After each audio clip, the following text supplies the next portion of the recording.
Well, thank you very much, Francis, for the introduction and also for your hospitality, the generous invitation, and making this happen to begin with. It's great to be here. It's a good time to be out of Canada. Canada is getting really, really cold at the moment, and I arrived here, and it's lovely, and I was told it's always like that, right? Thanks for also mentioning my book. I'm going to give a separate presentation on Friday, but today is not so much related to the book or the critical perspective of borders. It more relates to a sabbatical that I spent last year in the year 2015 and 2016 in Germany. And Germany, of course, was also in the focal point in the summer 2015. It's called, well, people are now speaking about the great summer of migration, where almost 1 million refugees arrived in Germany. And at the time, the Germans thought it was actually more than 1 million, and the figures were, the ones that were quoted at the time were exceeding 1 million. But now the latest figures indicate there was just under 900,000 people that arrived. And the migrants, they were refugees from Syria, from Iraq, from Afghanistan, but also migrants, to make this distinction between refugees and migrants from Africa and other parts of the world. And strangely, now I have to figure out how to drive this here. Strangely, their hero was Merkel, the German chancellor. And I was struggling to make sense of these events that happened in the summer 2015, because a lot of the actions by the German government, and Merkel in particular, were sort of out of character. And I was thinking, how could this happen? How could a conservative politician who was just a few weeks earlier represented or compared to Hitler in the Greek media in the context of the financial crisis? How did this conservative politician become a symbol of hope for the poor and for the oppressed refugees? How could Germany, with a history of being an ethnic nation, open its borders to refugees? So these were all kind of contradictory questions that I wrestled with and I tried to make sense of. To the bystander, to the casual bystander, Merkel's and Germany's policies lack consistency. But I think to the more careful observer, these policies are also driven by various material developments and interests, and also very different competing political interests. So the problem that I've seen, and this is not only a problem when we interpret policies and politics, but also a problem that we in academia often confront, is that we're forcing events and our own ways of thinking into linear frameworks, which implies that political arguments, our own arguments too, and political actions should be consistent. And to address this problem, I wanted to take a different kind of framework to play around with and maybe find an alternative or find an explanation making sense of these events. And this framework is dialectics, and I found this very, very productive as a tool to make sense of the events that cannot be forced really in a linear kind of framework. And my interest in dialectics stems from another sabbatical, the previous sabbatical. We get sabbaticals every 6 years for 1 year, every 3 years for half a year. So in 2007 and 2008, I also spent a sabbatical in Germany in the city of Stuttgart. And of course, Stuttgart is also the birthplace of Hegel, and they have his birth house here. It's now the Hegel House. And they have a museum. The whole house is a museum, and they have the lectures actually in the basement of the building. And they're public lectures, and they discuss Hegel once a week. And I attended these, and I found it very inspirational and very productive in the way that it could inform my own thinking. And I also thought that I was doing at the time, and the same thing that I've been doing ever since, immigration policy. I was looking at immigration policy debate in the Canadian context and also the German context. And I thought to myself that the Hegelian framework can provide important insights into understanding politics, the politics of migration. And I thought that Hegel was especially appealing because in a Canadian context, people rarely talk about, or maybe even in Anglo-American context, people rarely talk about dialectics or use the term dialectics when they talk about migration policy and migration in general. So I was getting into dialectics, and I had my whole family in Germany, and my children were still little at the time. Let me just go back. No.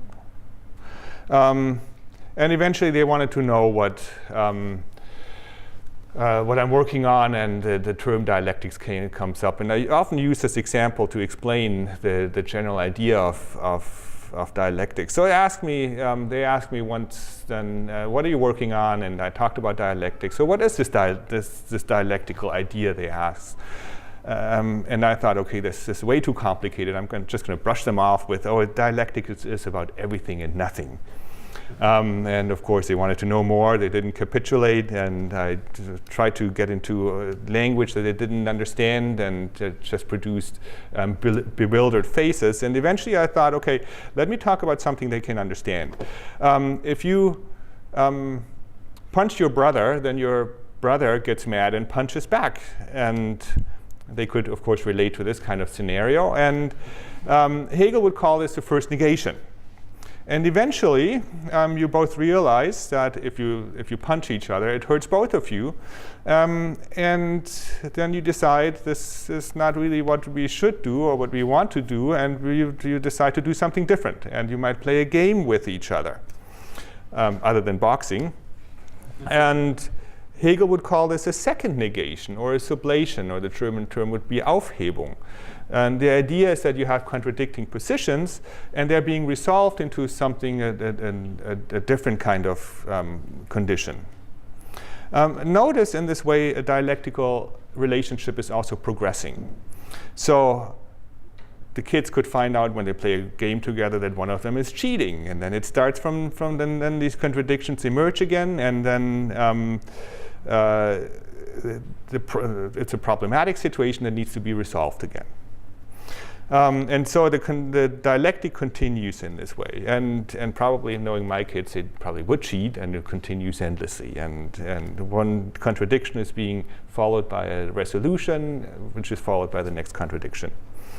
And a similar kind of dialectical progression I noticed occurs in immigration debate and policy. And let me try to explain this from based on some research that I've done in the context of this sabbatical about a decade ago. In this figure here, I'm showing a dialectical relationship between the national imagination on the one hand and immigration on the other hand. The way in which a country imagines its national identity plays a key role in immigration policy. Through immigration policy, a nation, for example, selects who will be a member and who will be one of us, but also who will be excluded from membership, and who should not belong to the nation. In the same way, immigration shapes who we are as a nation or who we become as a nation. And Germany and Canada, I found, make a very interesting comparison. Canada, I would call it a settler nation, and I think New Zealand and Australia, I'm not an expert on these two countries, but I think that could be described in this way too, especially in the way that I will describe the settler nation in just a few minutes, in that national identity is very, very closely linked to immigration. In Canada, the Canadian nation cannot really be imagined without immigration. Without immigration, Canada, in a sense, wouldn't exist. So immigration is quite central, and migration, the narrative of migration, is quite central to the national imagination. In Germany, that's not the case. Germany has, in fact, long denied being an immigration country, and instead highlighted the ethnic nature of national identity. And if you look at the very origins of the German nation, it constructed itself in a dialectical way, again in opposition to the French nation. And ethnicity was from the very beginning, and language very important in the way that German national identity was constructed. In one research project, then I compared immigration debates in Canada and Germany, and I chose a period in which, in both countries, an immigration reform occurred, a legal reform of immigration policy. And I noticed that in the Canadian debate, migrants were first depicted as dangerous. And that hints towards a dialectical practice of negation. So migrants, they're not really one of us. And that negation exists, and that was a bit of surprise to me, first because it was so important to the Canadian national imagination, and then all the polls suggest that Canada is really a place that welcomes migrants. But nevertheless, there's this construction of migrants not being like us. And that existed before 9/11. For example, this is a quote from the Vancouver Sun from the year 2000, which reported the following in the context of the proposed legislation, the Immigration and Refugee Protection Act. Our priority is the safety and national security interests of Canada, said the minister at the time of immigration. In introducing the revamped Immigration Act in the Commons, we are not going to be a place that welcomes serious criminals, terrorists, war criminals, and those who committed crimes against humanities. So terrorism is, and terrorists, migrants can be potential terrorist threats. That's already mentioned here, well before September 11, 2001. And also, Canada, a country that is firmly committed to immigration in the context of public opinion and its policies, first depicts migrants and immigrants as non-belonging others. And a similar kind of negation occurs in respect to refugees.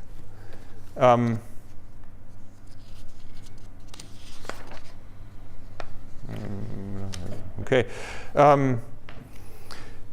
Refugees, they come from countries that represent the opposite of Canada, and this is why they want to come to Canada to begin with. So they come from countries that lack opportunity, they come from countries that are unsafe, that are not peaceful, that are undemocratic, they lack freedom and so forth.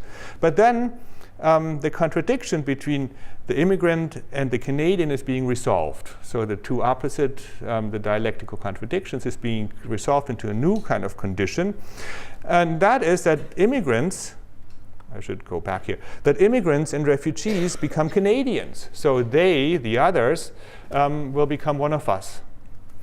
That has also been demonstrated in the American context by Bonnie Honig, who has also developed or addressed this idea in a different way, that the foreigner is first a stranger, but then it becomes a person that replenishes the nation. In the German dialectic, or in the German debate that I looked at, this dialectic is truncated. The refugee and asylum seekers, well, they are constructed as the others, but they're not supposed to stay. Rather, they should be repatriated. That's a narrative in the discourse in Germany. In Germany, the dialectic between the national imagination and immigration unfolded in a very different way. And I find this very interesting because the dialectical framework applies to it very nicely. The immigration debate in Germany began in the late 1990s. There was a new government, a red-green government coalition. And shortly after they assumed power, they declared that we are an immigration country too. And that became the dominant narrative in the public debate in the media. And based on this premise, the government announced a German green card and various initiatives, and established a commission that had the task to work out the details and the basic parameters actually first about the first immigration law that Germany would have. However, once the commission went to task, and it came up with a proposal, and it went through Parliament. But then there was a legal challenge in the way, or to the way that the law moved through Parliament, and it was not passed, or it was passed in Parliament, but it didn't become law. And there was a multi-year delay, a constitutional challenge, and in that time, the material context changed. In particular, the economy tanked. Unemployment rose, and a dialectical negation occurred in the way that immigration was presented, or the idea that Germany is an immigration country was presented in Germany. Now Germany was presented as a non-immigration country, and this was a commentary in I would call it a populist kind of right German newspaper Bild. This quote here: "The polls agree that citizens of almost all political orientations are of the opinion that we already have not too few, but too many foreigners." So Germany was reconstructed, what it was before, as not an immigration country.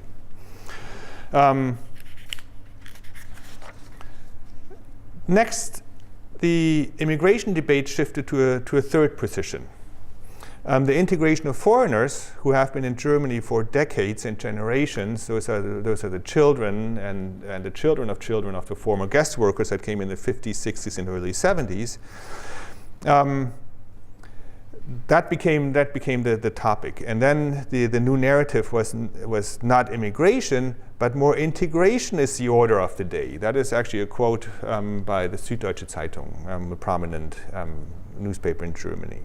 So Germany was declared an integration country.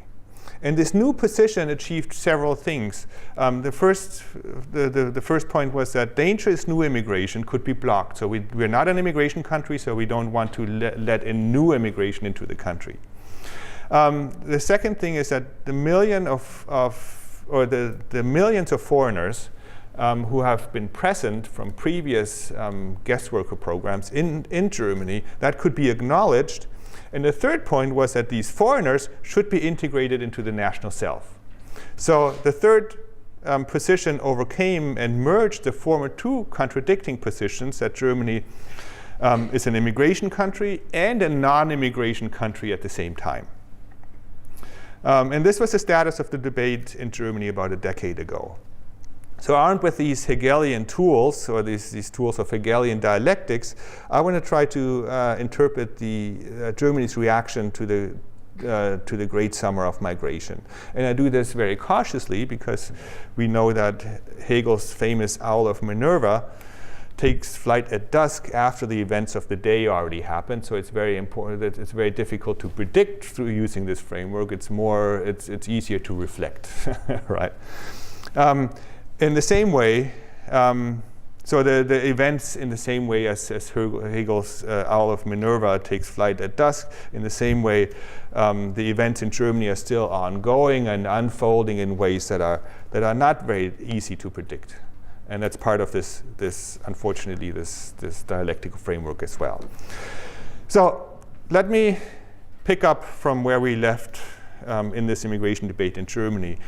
Since roughly 2010, an increasing number of refugees and migrants have come to Europe from various different places, from Syria and the Middle East, from Africa, in particular Somalia, the Sudan and Eritrea, but also Afghanistan, Pakistan, and the Balkan states. While Europe tried to secure its borders, migrants took ever greater risks to reach Europe, and the effect was more and more that more and more people tragically died, especially in the Mediterranean. At that time, Germany also received an increasing number of migrants, refugees, and asylum seekers, especially from the Balkan states and the conflict areas in Africa and the Middle East. And these this rising movement of people, this migrant movement, or movements I should say, defined in the way the material context in which subsequent political events then unfolded. And I think a key event in my interpretation was an anti-migrant movement that began it's called PEGIDA. PEGIDA stands for Patriotic Europeans Against the Islamicization of the Occident. And they had rallies, especially in Eastern Germany, in particular those places that ironically don't have many migrants to begin with. But they became very prominent, very strong. They received media attention. The rallies began here in October 2014 and quickly gained supporters. And around the same time, there was an increase in arson attacks on refugee shelters throughout Germany.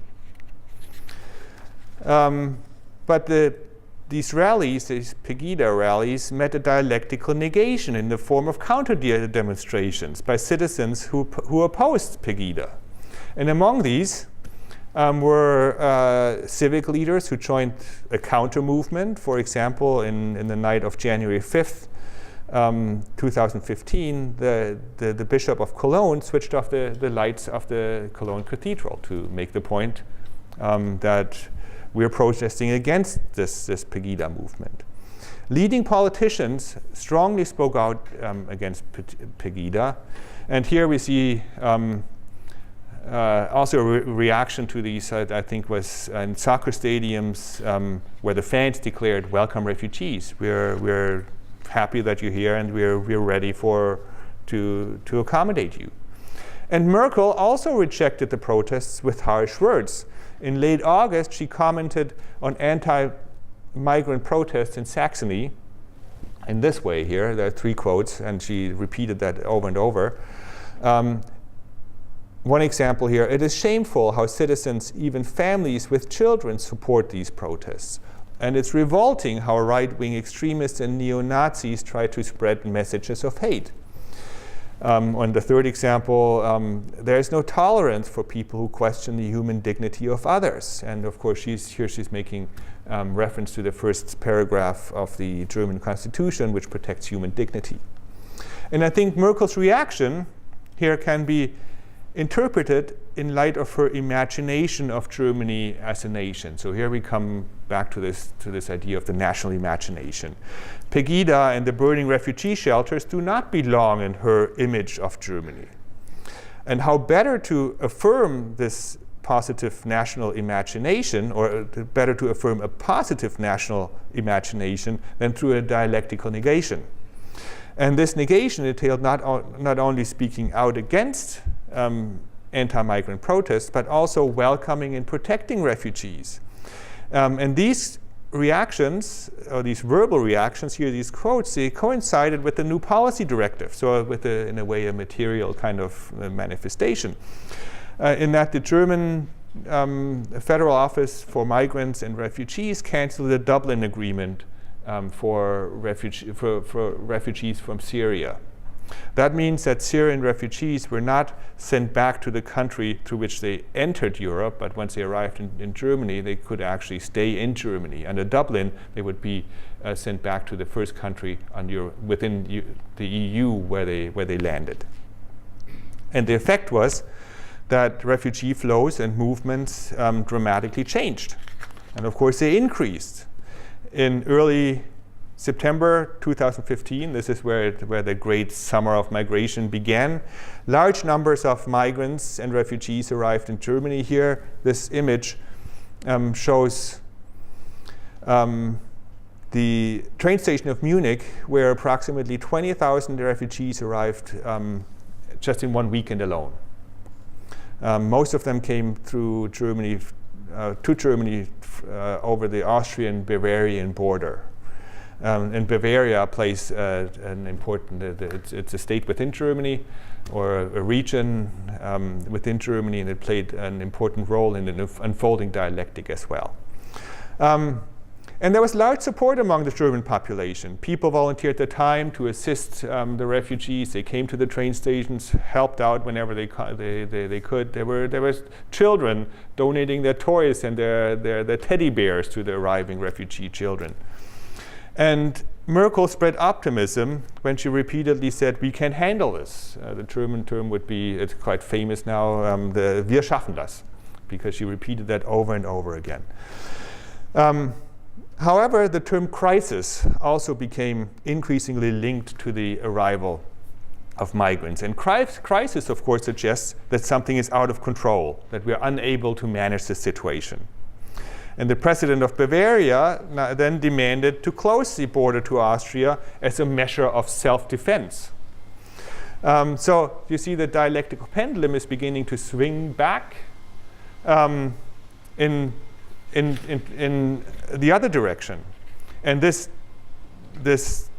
swinging of the dialectical pendulum or the situation had again political consequences.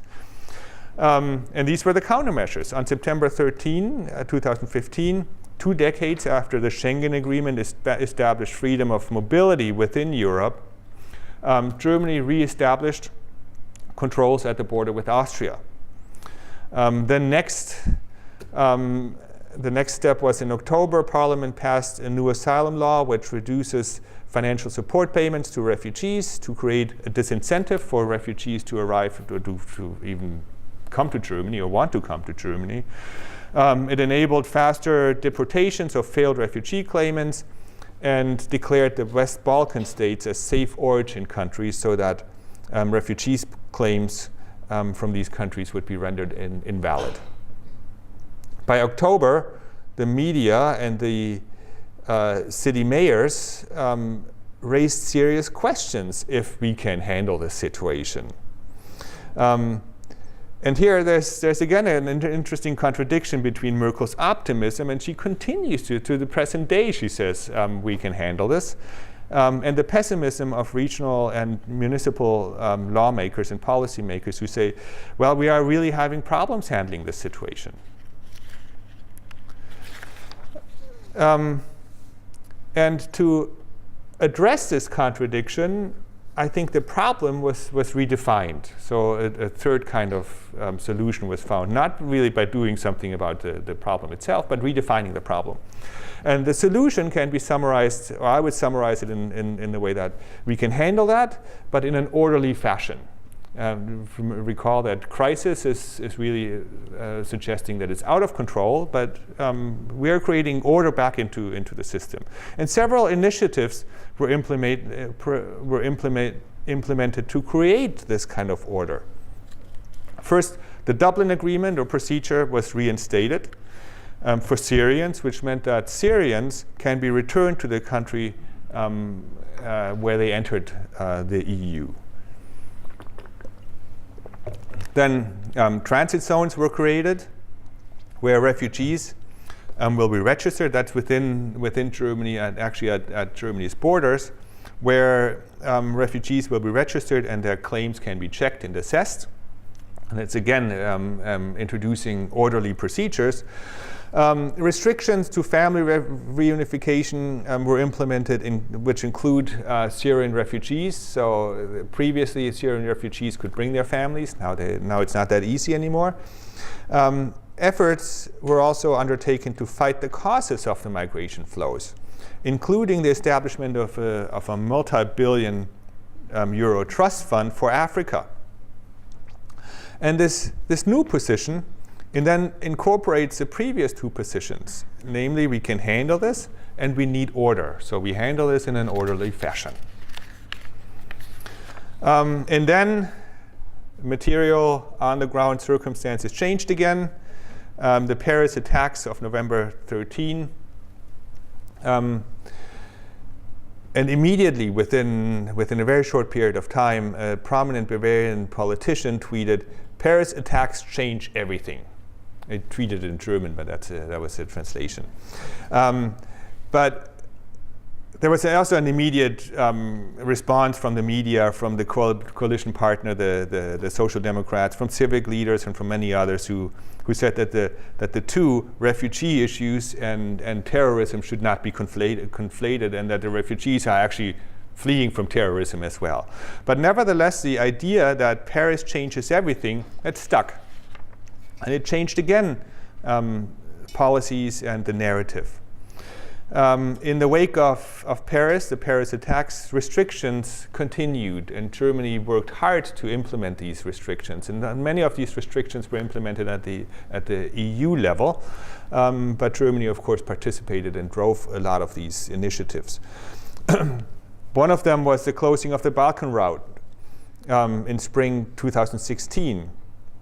So which meant that the states along the Balkan route, where most refugees entered from Turkey through the Balkans, Germany, they closed their borders and made transit not possible anymore. Then the EU reached a deal with Turkey in March 2016. And under this deal, Turkey takes back irregular migrants that are sent from countries like Germany, and EU then agrees to take a so-called legitimate refugee in return. A third initiative was increased EU-Africa cooperation, where the EU offers to spend billions of dollars to prevent refugees from leaving and coming to Europe in the first place.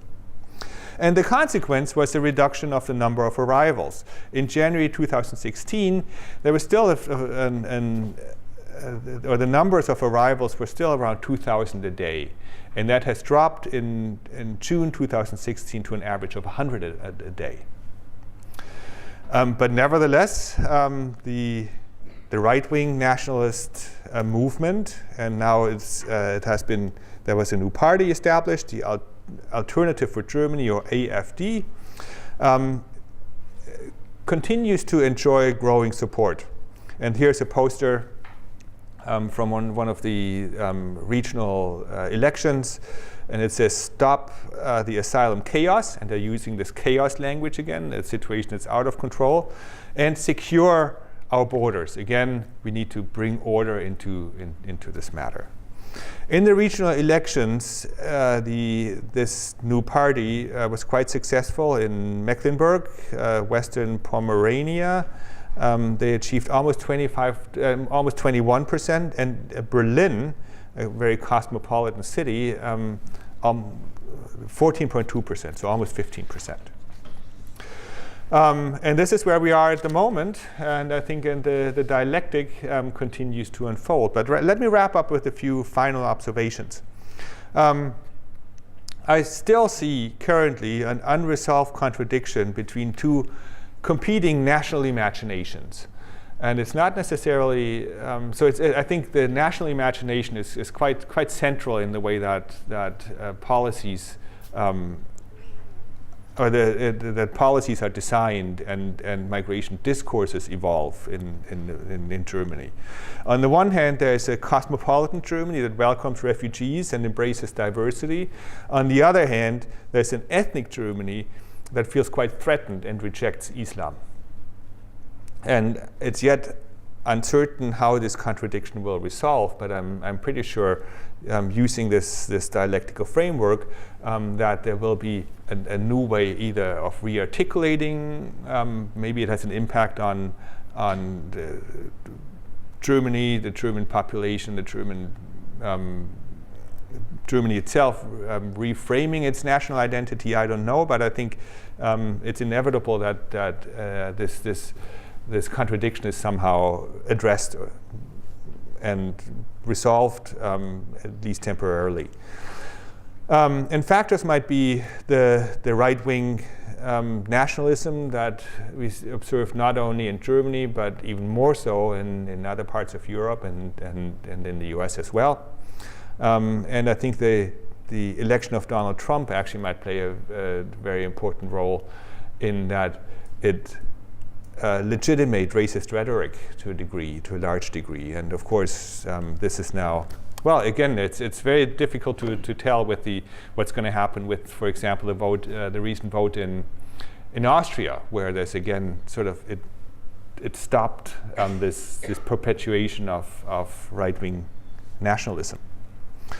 The second observation that I wanted to make is that the dialectical framework, to me at least, works really well of making sense of these contradictions and the progression of a debate and political kind of measures. And the politics in Germany and elsewhere. And I think our national imagination, and this is my third and final point, that our national imagination is quite central in this, in the way that we need to address and make sense of immigration policy and debate. Our national imagination who we think we are as a national community, which is also very problematic, I think, but I'm not going to go there. I'm going to go there on Friday. Our national imagination, who we think we are as a national community, fundamentally shapes migration and refugee politics and debate. And in turn, the material kind of migration that comes to a country shapes the nation and who the nation is and becomes. And I think the current events in this context are very interesting for me as an immigration scholar, because I think there's really some fundamental shifts going on in the national imagination in Germany, but also in other countries. And I'll end here, and I look forward to your questions. And I would be interested in learning over the next few days how this immigration national imagination dialectic has unfolded in a New Zealand context. But I also imagine that you have other kinds of questions.